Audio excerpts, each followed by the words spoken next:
Review. Book 101 is all about the books that I read for the last 40 years. And today I have my special guest. He is the author of the book, The Burnout Ladder, no other than Mr. Alan Muskett. Hi there. Welcome to Book 101, Mr. Allen. And can you please introduce more about yourself? Yeah, sure. My name is Alan, and I live in the UK. I live near Birmingham, in the middle of the country, and I'm a good age now, over 50 years old, and it's very early in the morning here at 5:30. But my background is in working in food, uh, in the food packaging business.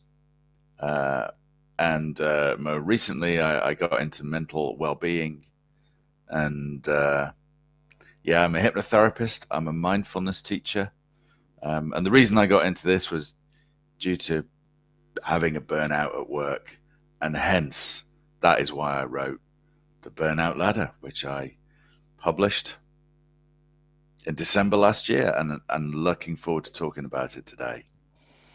Mr.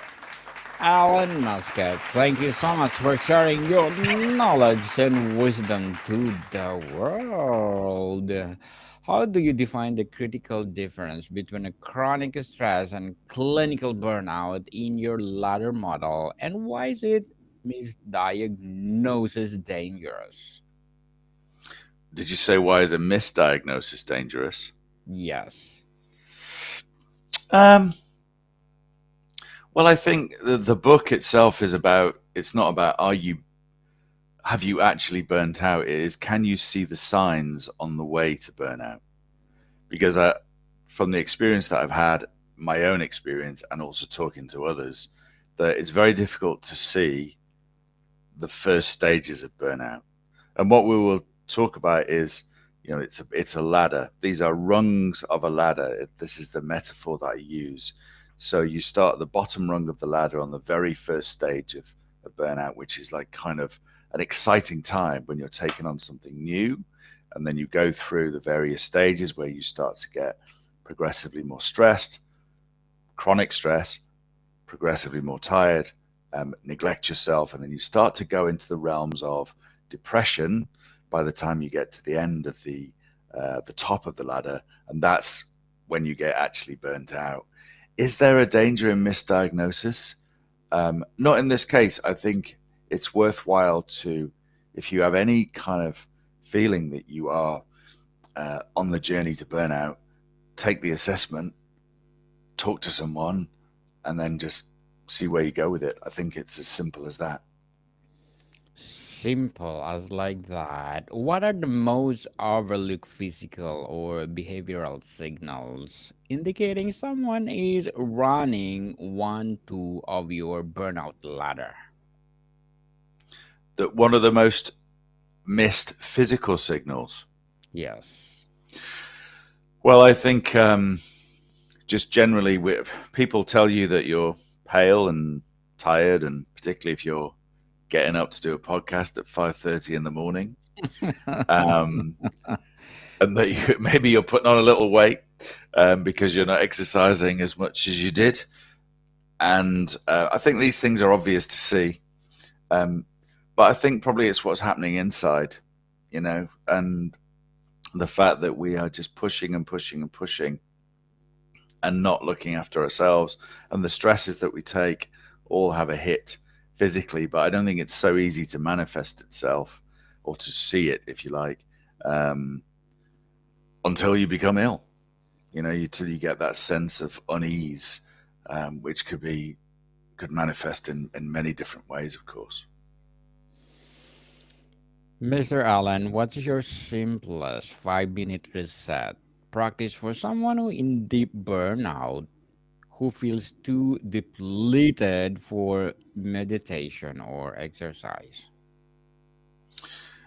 Well, okay, so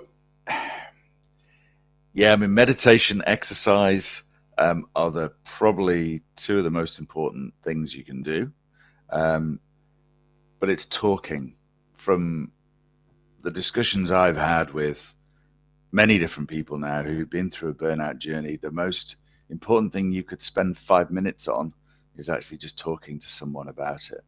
And very often people struggle with that because we don't want to talk to colleagues.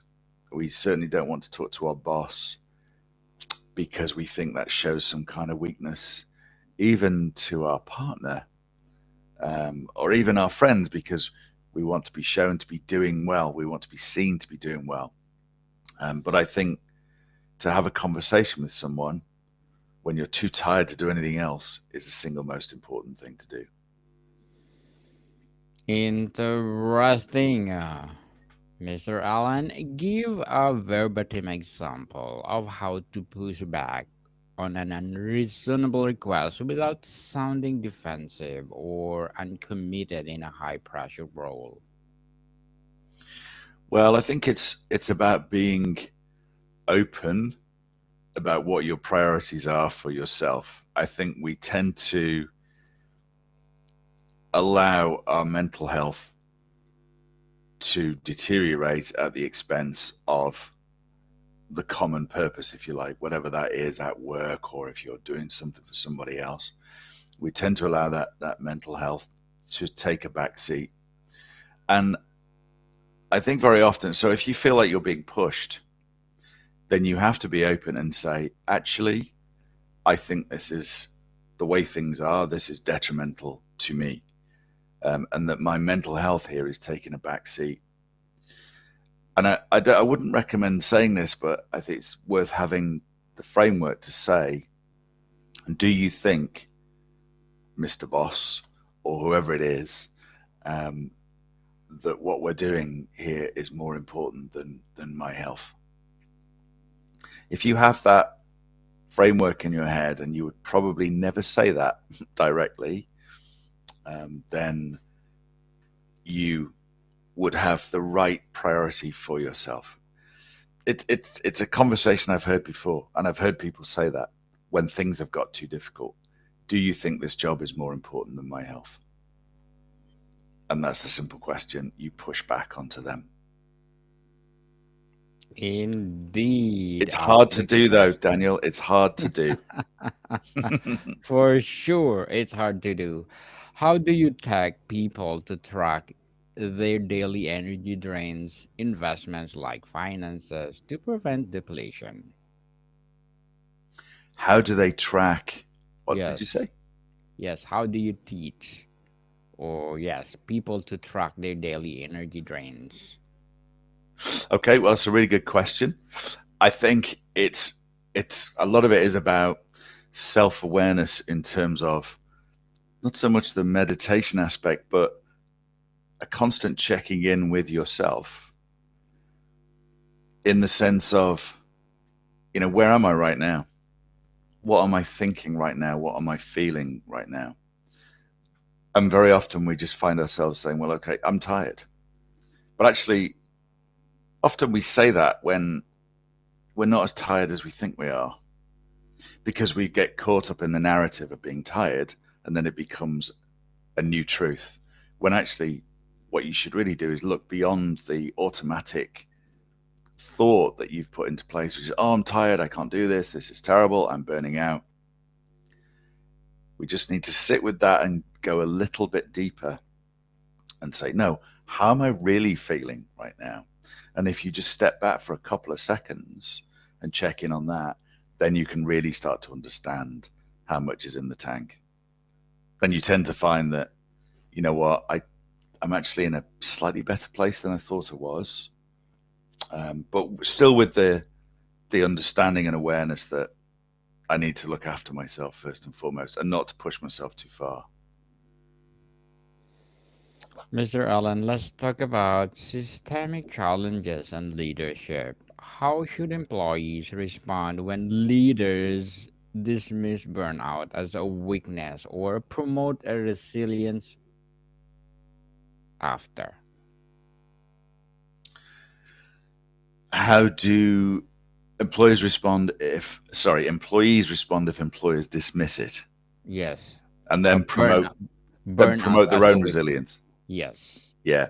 Um, well, I think in a sense you need sponsors within an organization, people who truly understand and maybe have been through it themselves, what it's like to burn out.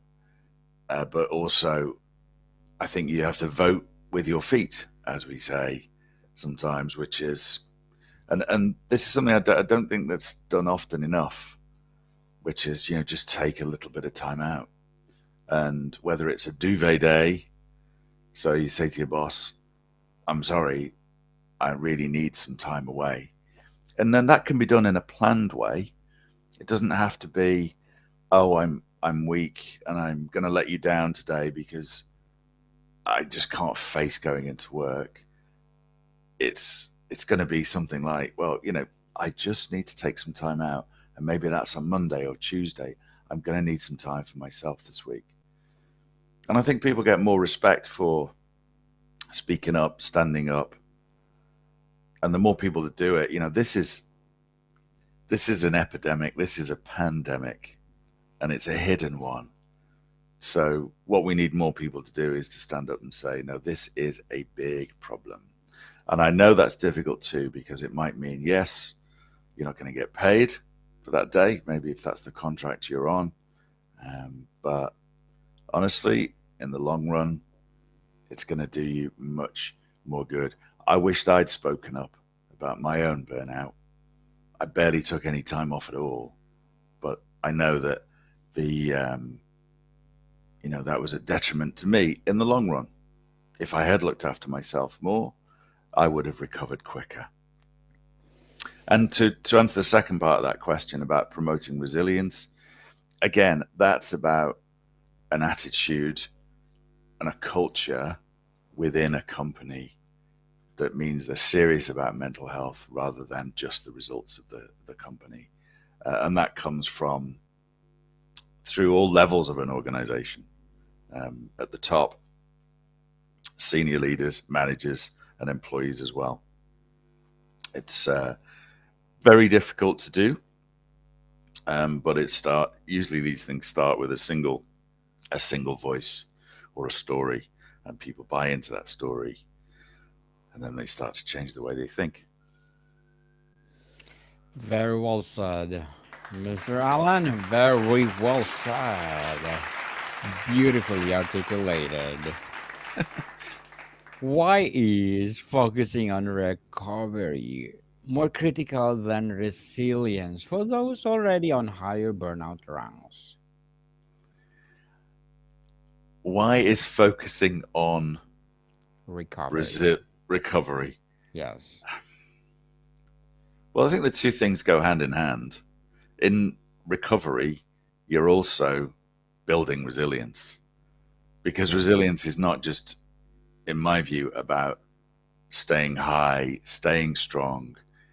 And when I do workshops uh, with another company that I own with a business partner of mine, and we do workshops just in training resilience across a number of different areas of mental well-being and physical well-being as well.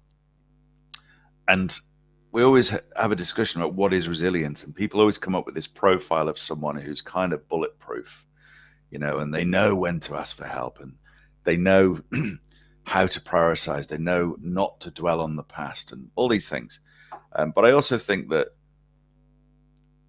for example, going through my own burnout, I learned how to be more mindful. I learned the skill of mindfulness, and I wouldn't have done that without the burnout. So going through the recovery is the same as building resilience.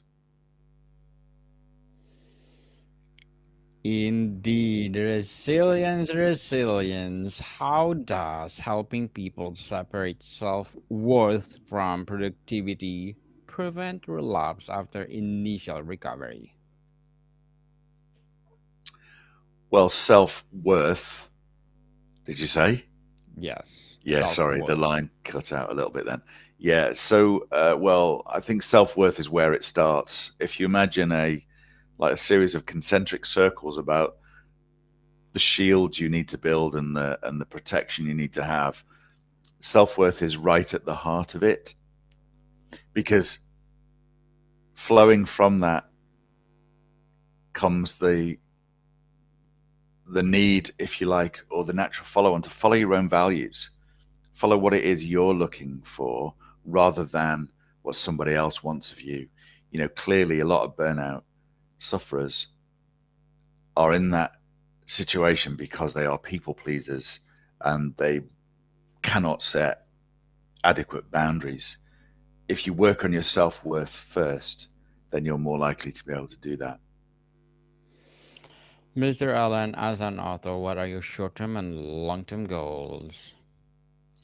Well, I would like to promote this book. I would like to talk about this book and use it within my business. So I've always wanted to be an author ever since I was a school kid. And I used to like writing at school, and I journal and do all those things. And I've had a number of goes at writing a novel and never found the right thing.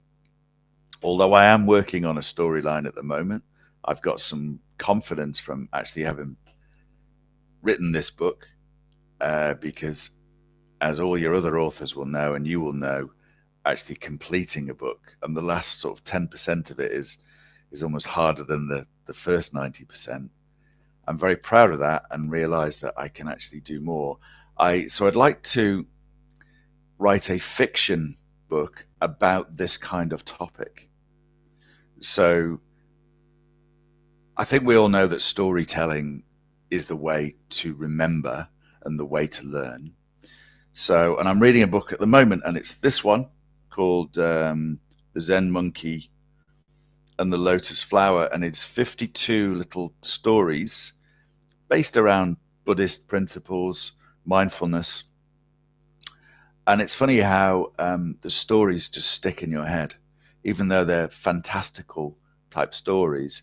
But like we were as kids, you know, when we heard nursery rhymes and fables and things like that. They're the things that stick in your head and the moral behind that. So I'd like to write something fictional around burnout, around mindfulness, and about promoting well-being. And then beyond that, actually finding out who you are, who you really are inside. So I guess that's a long way round of saying I think I've got another couple of books in me. One is the follow-up to The Burnout Ladder, which is around prevention of burnout. I think there's something else, which is when you're on the other side, and maybe it's recovery and strengthening. But then the other one is this fictional idea I've got, which is about weaving in the principles of mindfulness, the principles of self-care into a story and make that the central theme.